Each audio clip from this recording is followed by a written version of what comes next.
What is going on, my fellow casters? We are back again with another Alestrals, the 32-day of Moonrise reveal.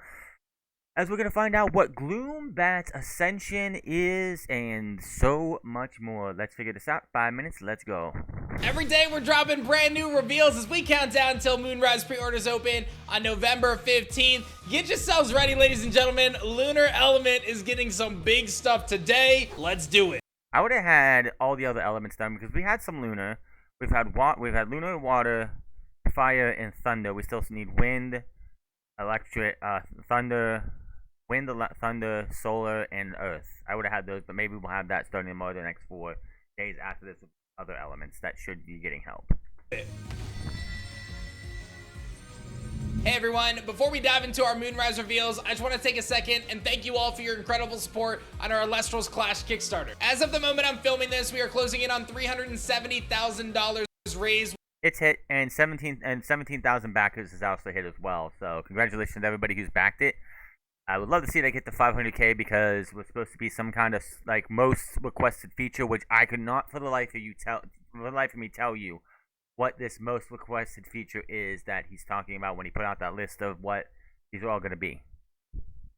Which has been nuts, and we have some amazing stretch goals upcoming. Don't forget, by being a backer, you get an exclusive Alestrals Clash Kickstarter pack, a physical pack of promos, which is going to include 25 amazing stellar rares. You guys unlock 25 of them, and we've got even more unlocks coming for that at $400,000. So I might as well just share what it is. Stellar Night Venom X of 99 will be seeded randomly into those Kickstarter packs.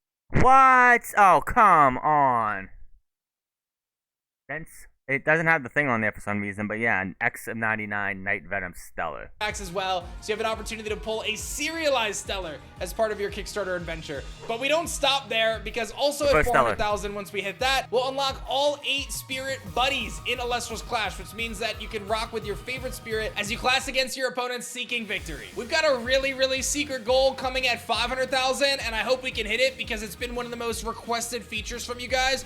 I could not for the life of me think of what this requested feature. I've asked people in the Discord. I've like everyone else. It's like I do not know what this feature could be.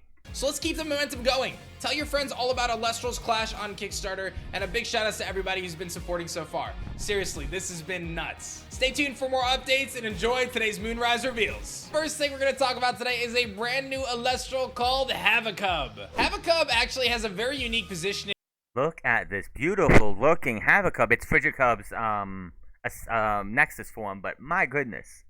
Just no notes. No notes. This is beautiful. This is great. In this game as a 4 attacker with 3 defense, 1 cost lunar. This is of course the lunar nexus form of Frigicub, the beloved Frost Nexus Alestral. This card has a cool effect though. Like I said, this Havacub's position cannot be changed by opponent's card effects. So no Eddy, no Solit. I think that's it. Anyone else change position? So this thing is immune to Tsunami, it's immune to High Tide, it's immune to cards like Eddy or Mudlid and things of that nature. So I actually feel like Havacub could be a little bit of a menace, and this is a card to look out for. It does have an Ascension, of course, and this card is definitely a menace, and that is Pulveror. Pulveror hits the field with... Someone posted this in the Discord last night, and this is an epic looking card. It's been confirmed that Havacub will have a Stellar in one of the starter decks. I would not be surprised if this is either a Stellar or reverse Stellar, because my goodness, this is a beautiful looking Nexus. The Pulveror this Pulveror in your hand can be special ascended from your Lunar Alestral if you also disenchant from your field. So yeah, you have your special. This could be easily a turbo into Posthumous or Calfmail. Barrowgeist.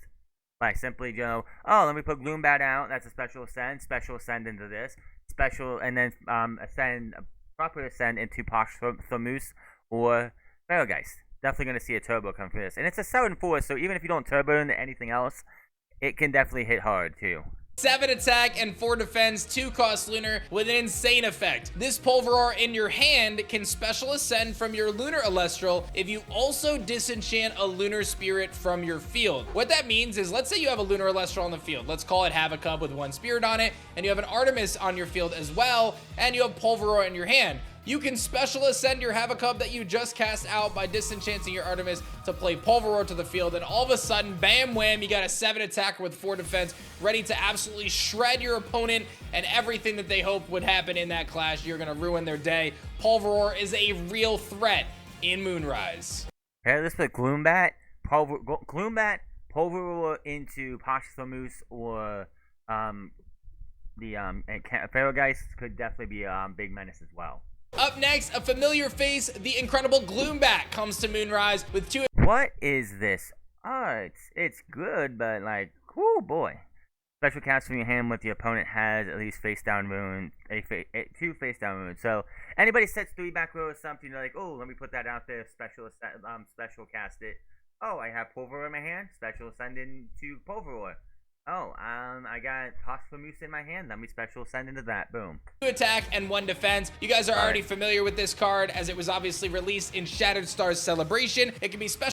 Not gonna lie, I like the Shattered Stars art better, just me. Special cast from your hand with a Lunar Spirit if your opponent has 2 face down runes. So if your opponent tries to set a bunch of back row, you can just special this Gloombat out of your hand and it can turn into that Pulveror pretty easily, or you can actually use its effect to disenchant a Lunar Spirit to destroy a rune on the field. Absolutely nuts. Gloombat most certainly is going to make an impact, and it does have a brand new ascension, which you guys have seen teased in a couple different arts, and that is Phasmacore. Ooh, my goodness. Reaper Core would have been a cool name too, in my opinion, but that's just me. It's an 8-1. It's even bigger than Sonicore. Ooh, boy. By 1, of course. It still dies the Cryoblast, unfortunately. When this Phasmacore is destroyed in battle, you have by an opponent card effect, you can expend Lunar. If you do, during your turn, end phase, you can special cast it from your underworld. So, basically, they destroy it with Cryoblast. Oh, it's in battle, so no, that wouldn't matter. Cryoblast, no.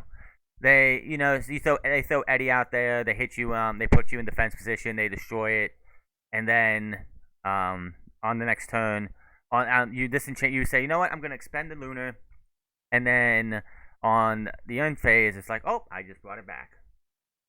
Phasmacore is a new 2-cost Lunar Celestial with 8 attack and 1 defense, and is the Nexus form of Novacore and of course Sonicore. When this Phasmacore is destroyed in battle or by an opponent's card effect, you can expend a Lunar Spirit. If you do, during this turn's end phase, you can spend.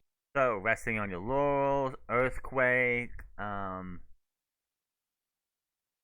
Poison Tipped Arrow. Man, this is going to be a menace. Special cast it from your underworld. That means this Phasmacore is coming back and you are not going to get rid of it. If your opponent destroys it by card effect or by battle, you can just keep bringing this thing back and it can keep putting in the work. Phasmacore with 8 attack and 1 defense. Yeah, but that's going to get very expensive if you do it more than once or twice, because you already have to have 2 on the field to use it. Then you have to expend 1, and then you put it back, you have to use 2 more. If you do it again, that's another 3 spirits you have to go through. So Phasmacore could become it could be a menace to your opponent, but it could also be very expensive. Is going to be a menace for any opposing caster, staring it down not once, not twice, but maybe even 3 times in a clash. I don't think someone's going to be doing 3 times in a clash. That's legitimately like 6, that's 9 spirits right there just to do this thing 3 times. Look for Phasmacore to make some big damage here in Moonrise. And Phasmacore is so awesome, I had to give it a full art. I'm so excited to reveal its full art by Wrecking Art in Moonrise, continuing the incredible art that— Wow. And it's battling Novacore, obviously. You know what? Where's Sonicore at? Why is it only battling Novacore? Where's Sonicore? Come on. Where's Sonicore? Get Sonicore some love here and have all 3 cores. I definitely want a Lava Core or something, a Fire Nexus of Sonicore. I think that'd be awesome. That Novacore had in Daybreak. These 2 cards together depict an epic clash between a Phasmacore and a Novacore as they battle it out in the stratosphere. These 2 Elestrals throwing down, and you get to see the other perspective of Phasmacore here. I hope you guys are excited to chase this brand new full art in Moonrise. And of course, one of the most fun things about opening Elestrals packs is the chance of pulling a serialized Stellar Rare, where only 99 copies will ever exist. And I'd love to announce one of our new Stellars in Moonrise is going to be Stellar Gloombat. Stellar Gloombat is just so good. Oh, it's beautiful. What is that going with? Like, what is that? It looks so weird, but the color is just like, mwah. They killed it on this one. They absolutely killed it on this one. The red and white. Holy wow. If I was if this was in a video game we were stellar hunting, this would be like one of the first few. Like, of course, Necroth would be first. The Necroth line would be first if you could do that. But this would definitely be on my list of like, yeah, I gotta get Gloombat for sure. Good, man. I love these red clouds and the red coloration on this thing. I think Daniel Mosby absolutely crushed this one. And I'm telling you, man, if you want to get a Gloombat, this is the one you got to grab. The Stellar Gloombat is about to be so sick in Moonrise. Definitely one of my chase cards. We've been throwing down every day with Moonrise reveals. I hope you guys enjoyed today's. Yeah, it's been a heck of a few weeks, man. A few days, 10 days. This is 10 days. We got 22 left. And I'll be here for all of them. And this is going to be all for this reveal. What's your thoughts on? I really love that Gloombat. I'm sure it would not surprise me if Phasmacore gets a reverse stellar, just because you're not just gonna do Gloombat and then go, we're just gonna leave. It's either gonna be. It would not surprise me when if it's not in Moonrise, when we get to Shattered Stars, Lunar again, that Phasmacore is the X out of 10 or one of those things to go for. But that is going to be all for today. Hit that subscribe button, comment down below, like or dislike this video, and I'll see you guys tomorrow for day 11.